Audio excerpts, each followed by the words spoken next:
morning mga katrops. Bali, yung oras na pala ngayon is, the time is 4 a.m. Maaga kami ngayon kasi mahaba ang babaybay namin. Pupunta po kami sa pagkain kabundukan mga katrops. Itatry po namin yung mga pagkain doon at tatry po namin yung view kung ano talaga ang nandun. First time po pong pupunta doon mga katrops, kaya samahan nyo ko. Bali, ayun na nga po mga kadrops. Babaybayin na po namin papunta doon sa pupuntahan po namin na sinasabi nilang pagkaing kabundukan. Mamaya ko na lang po sasabihin kung anong pangalan ng lugar na yun mga kadrops. Let's go! Samahan niyo muna ako sa ating biyahe. Bali, madaling araw po ngayon yan. Maaga po kaming umalis para maaga kaming makarating doon. Tsaka hindi po kasi namin masyadong kabisado yung daan. Kaya inagahan po namin in case na kung ano man ang mga daan na babaybayin namin, kung traffic man. Ayan po mga katrops. Buti na lang po kahit madilim, may mga ilaw po yung mga poste. Nandito na po pala kami sa Arayat. Ayan mga katrops. Oops, medyo wala pong ilaw dito sa daan na to mga katrops. Nakakatakot. Ayan po mga katrops. Bali, nag-stop over muna tayo dito sa Boracandaba. Boracandaba. Kasi na, jingle po tayo mga katrops. CCR muna tayo. Ayan po mga katrops, after po namin mag-CR, tumiretso na kami uli sa aming pupuntahan. Ayan po, binaybay po namin uli. Pero dito, medyo madilim na po yung lugar na to. Tanging ilaw na lang po ng sasakyan namin ang nagsisilbing liwanag. Ayan po mga trops.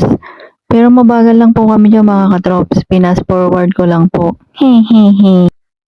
Ayan po mga katrops. Nasa sitio na po kami. Medyo maliwanag na po dito. Maliwanag na po talaga. Kaya makikita na kita. Hehehe. Ito po, after 1.5 hours na biyahe, ayan po, binabaybay na namin ang sitio. Papasok doon sa DRT. Dito po kami kasi dinaan ng Google. Ayan po mga katrops, nakarating na kami sa Barangay Kalawakan, DRT. Ayan po, papasok na kami dito sa DRT. Ayan po nakalagay, Welcome Barangay Kalawakan. Ayan po mga katrops. Buti na lang po mga katrops, ang ganda ng panahon ngayon. Pero mga katrops, ingat-ingat po sa mga magbibiyahe dito, lalo na kung hindi po kayo sanay sa daan. Kasi paliko-liko po siya. Liko, taas, liko, taas. Kaya ikaw, trops, huwag ka nang paligoy-ligoy pa at paliko-liko. Diretso ka na sa puso ko. Hehehe. Dahil hindi po kami masyadong pamilyar sa daan, kaya dahan-dahan lang po kami mga katrops. Ang ganda ng kalangitan. At malamig ang simoy ng hangin dito. Ayan po yung ibang pasyalan dito. Campo ni Pedro. Tapos Gulod Paradise. Mga hills po yan. Climb, ganun. Tapos ito po yung Kalawakan. Ayan po. Barangay Kalawakan. Ayan po mga katrops. Pag nadaanan na natin yung I Love Kalawakan, sign na po na malapit na tayo sa pupuntahan natin at destination natin. Malapit na ako sa puso mo mga kadrops. Hehehe. Ayan po, nakita na natin yung signboard nila na Lutong Kabundukan mga kadrops. Ayan po yung isa nilang signboard na madadaanan din ninyo mga kadrops, yung Digos Hill. Ayan po. Malapit na po tayo mga katrops. Ayan po mga katrops. Pag nakita na po natin yung signboard nila, ayan po, yung Lutong Kabundukan. Diyan na po tayo mga katrops. Babayabayin na po natin pataas doon sa lugar nila. Ayan po yung daan. Medyo maliit lang naman mga katrops. Sakto lang yung isang sasakyan. Pero kung maliit naman yung sasakyan mo, pwedeng pwede rin mga katrops. Ayan po mga katrops, dire-diretso lang po kayo paakyat. Ayun po, nakikita na po natin ang last signboard nila mga katrops, ang Lutong Kabundukan. Ayan po, finally mga katrops, nandito na po tayo sa loob. Ayan po mga katrops, pagbaba po namin, magla-login po kayo dyan mga katrops. Magla-log po lang kayo sa notebook para alam na kung sino ang mga dumating. Ayan po mga katrops. Tapos ayan po yung bubungan sa inyo. Ang ganda ng pagka-design nila mga katrops. Nakahapag na po agad ang tasa. Alam nyo na mga katrops. At ayan po mga katrops, sinalubong din po kami ng maaga ni Nanay Nenet. Ayan po yung makikita nyong view dito sa entrance mga trops. Pagkarating nyo, ayan po.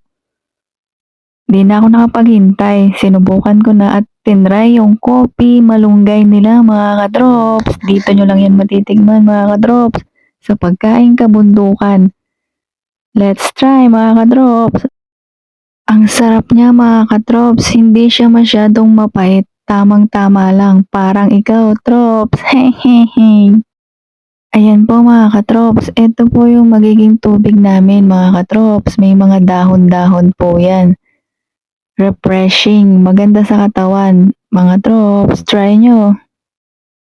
Ayan po mga trops, hinahapag na po nila ang aming almusal. Ayan po, katakam-takam ang itsura mga trops. Tignan nyo naman. May mga dahon-dahon din mga trops. Pero yung mga dahon-dahon na yung mga trops, nakakain din daw po yan. Hindi ko lang po alam kung anong tawag. Kayo na pong bahala. Heng. Ayan po, dahil gutom na po kami lahat sa biyahe. Ako na po ang unang sumandok. Ako na po ang unang titikim dahil gutom na ako. Ayan po mga katrops, una ko pong tinikman ang egg cheese nila mga katrops. Ang sarap mga katrops. Ayan po mga katrops, habang nag-aalmusal kami, kinukwentuhan kami ni Nanay Nenet. Siya po ang nagluto ng almusal namin. Ang sarap, ang lambot po ng beef. Kita nyo naman mga katrops, malapit nang maubos yung kinakain namin. Ang sarap po kasi at nag-request kami uli, pinagluto kami uli ni Nanay Nenet. At ako po uli ang unang titikim. Ang sarap po talaga. Sobrang busog ko mga katrops. Eto po, umakyat po ako dito sa taas para silipin si Haring Araw at ang ganda talaga ng ulap dito sa kabundukan. Hanggang dito na lang muna ako mga katrops. May part 2 po tayo mga katrops para sa lunch.